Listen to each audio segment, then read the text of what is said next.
it's a weird phenomena that happens, which, of course, drives the fees higher. Is there anything on your mind or anything that you're seeing these days that you want to touch on or start with?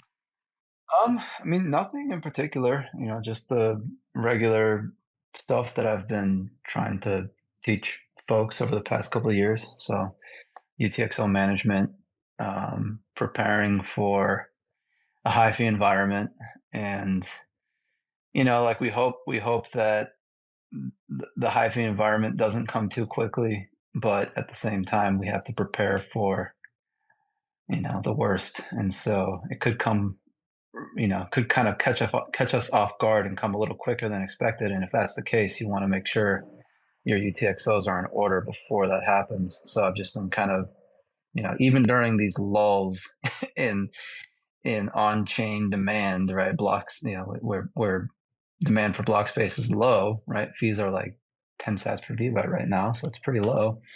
Even during these boring times, I mean, this is the time to do the UTXO management, and a lot of people kind of they forget about it when the fees are low, and then the fees spike, and then they get all scared and they get the FOMO, and they FOMO into UTXO consolidation with high fees. It's a weird phenomena that happens, which, of course, drives the fees higher because, you get a bunch of people FOMOing at the same time, and then fees get higher and higher and higher, and that's, you get these weird spikes. So you wanna do all the work kind of beforehand and get ready for the spikes and don't get caught off guard. So now is like a perfect time to talk about it.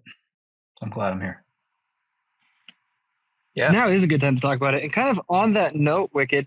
So I know I've been kind of playing by the like 1 million sats minimum for the UTXOs, but I haven't really given much consideration to a maximum. When you're consolidating, are you worried about your maximum size as well too? Are you putting a kind of a cap limit on how big you're making them?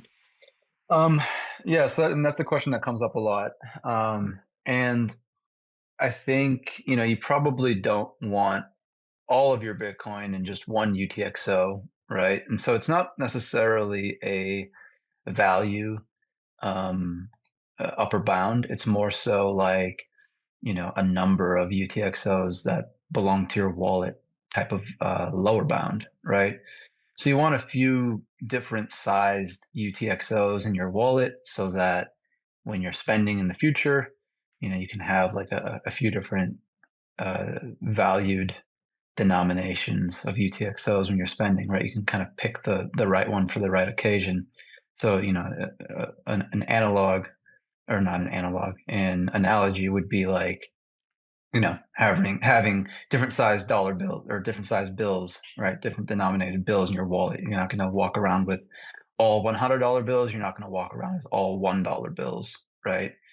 A 1 million sat UTXO is kind of equivalent to like a $1 bill in my mind, even though it's worth $600. It's kind of crazy. Um, and then, like a $100 bill might be something like I don't know, like a 10 million sat UTXO, or maybe even a whole Bitcoin UTXO. I mean, like again, it kind of just depends on how much Bitcoin you have, and that's kind of going to scale up. Um, the more Bitcoin you have, the higher your the larger size UTXOs are going to be, the higher value they're going to be. Some of those OGs probably still have their 50 Bitcoin Coinbase UTXOs from when they mined some blocks, and they're just walking around with 5 billion Satoshi UTXOs, and it doesn't really bother them. So there's really no upper bound. It's just a matter of how much Bitcoin you have in total, and then you want to kind of size it out across a few different size UTXOs with 1 million sats being like kind of the absolute minimum.